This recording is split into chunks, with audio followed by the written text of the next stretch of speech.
Hey y'all, good what is this, Wednesday evening to you? You know what that means.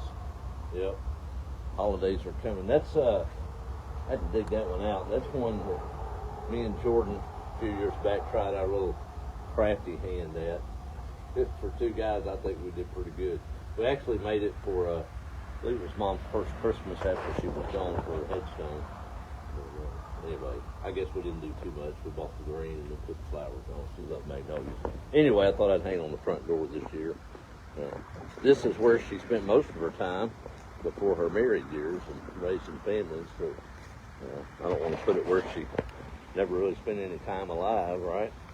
We better to put it where she was alive at in her memory. Well, things are rolling right along. I've got a month full of events around here. Of course, we had my first grandson's along the way. He turned 5 earlier this month, and we got my two boys are both respectively turning a year older on the 14th and the 17th, and Thanksgiving, holidays, all that's coming up. Got a special visitor coming, as I've mentioned, this weekend, Friday evening, from the east. My only daughter and her husband and my grandbaby Sutton are coming to spend a week in her native Texas.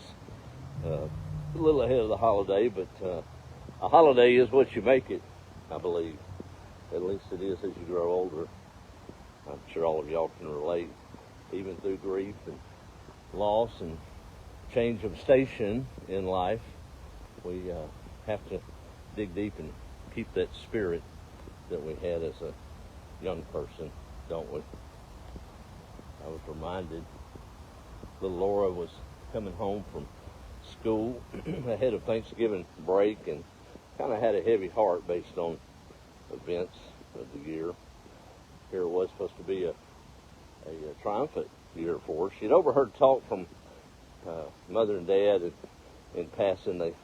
Us adults are funny. We think we can hide things from our kiddos, but they're pretty sharp. She'd heard that maybe Thanksgiving wasn't going to happen as it had in years past. And she thought about her summer of change. It was supposed to be a joyous summer, going into the 7th grade, cheerleading, made the squad, happy, full of life ahead of her. Thanksgiving break approached at school, and she didn't know if she was going to be as happy about it as she thought before they let out for summer break. You see, lots of things had happened in little Laura's life over that year. At about 12 years old, lost her great-grandmother in June.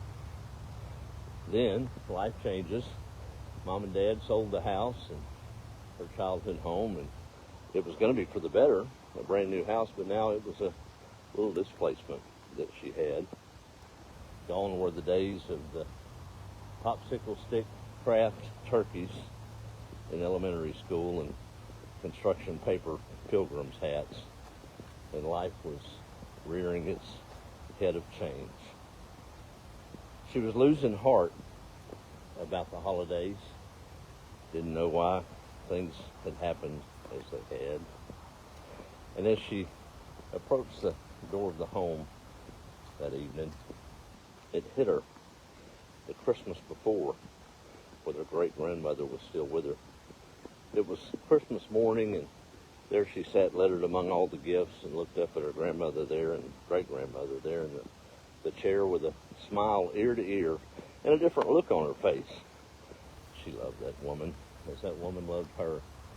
She said, "This is the best Christmas, Nana." She said, "Yes, it's a good one, baby." "Well, what was your favorite gift?" Her Nana looked at her straight in the eyes and had several gifts there on her lap. She said, "I think my favorite gift of all, outside of Jesus Christ, is the gift of family at the holidays." She said, "Young lady, you're a little bit too young to understand sometimes the importance of family." She said, "I'm glad I took the path that I did. For you see, when I was your age, my grandmother pulled me to the side and gave me a job. And I think about it tonight, or this morning, that I fulfilled that job, and I don't have any regrets for doing it." in spite of life changes. She said, "What job did you get, Nana? What kind of job did she give you?" She said, "Well, I think you're old and sharp enough to shoulder this same job should it happen in our family going forward. So it's a heavy responsibility, and you have to promise me that you'll do this." And she said, "Yes, Nana, whatever it is, please tell me." She said, "Well, one day I'll be here no longer. Traditions must continue. Family is everything." And on that season, when you look around and maybe the adults have decided that through grief, they decide they don't want to do holidays like they used to, I need you to stand in my stead and encourage them to continue. For you see, if I hadn't continued when I was a young girl, you wouldn't have had the memories that you have today. Pretty powerful stuff. Little Laura sat there and didn't really understand those words until here it was, months later, her great-grandmother was gone, and they faced the holidays differently. She knew she had a task ahead of her to encourage her mother to continue the tradition that Nana asked her to do. She was a little intimidated. She loved and respected her mother's wishes and didn't want to be cross with her parents. She decided it was up to her to encourage. She walked to the kitchen and her mother was there at the stove cooking dinner for the family. And she said, "Mama, I need to talk to you." There was a different tone in Laura's voice this night. And Mom stopped and turned and said, What is it, baby?" She said, "Nana told me that I had a job to do this year." She said, "A job to do? What are you talking about, baby?" She told me that if I got the hint that we wouldn't continue our family traditions of gathering and laughing and eating and celebrating thanks and the joy of Christmas, that I was to be the one in her stead to stand up and plead for you to continue those events so that I can have memories to share to my children one day. Not a word was spoken. Her mother had turned away.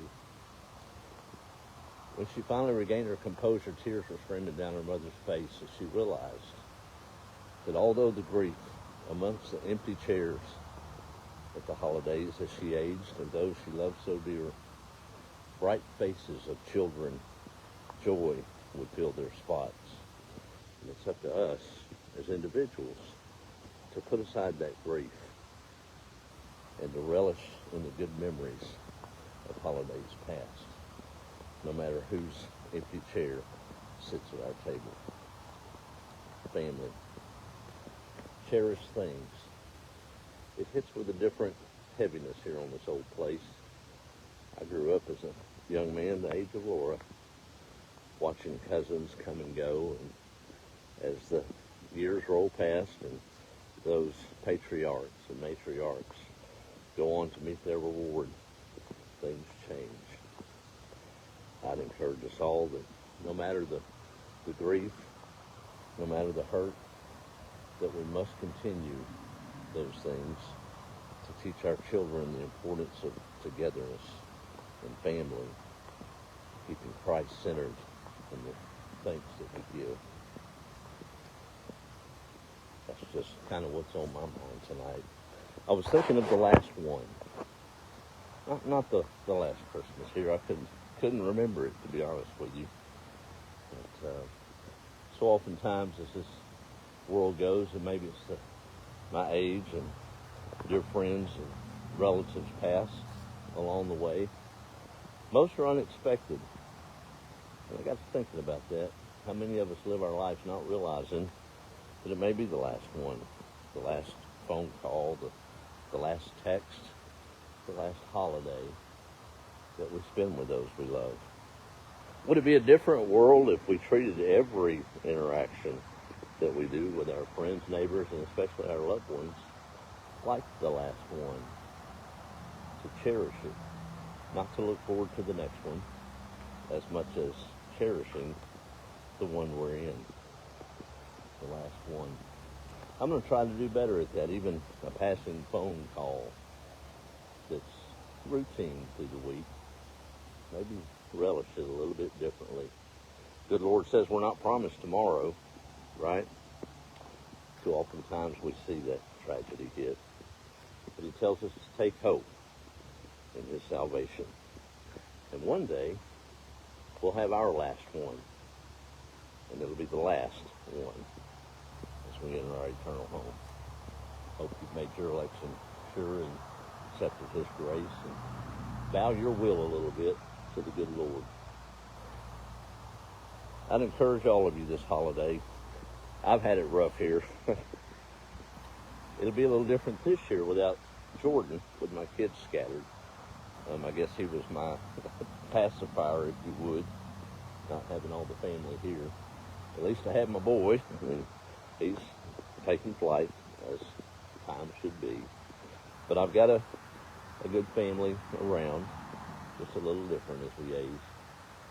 But I refuse to get cynical and to put my wishes aside in grief and celebrate the memories I was taught to be thankful in all things, to celebrate the wonderful gift of Jesus Christ coming to this world at Christmas, and we celebrate that gift.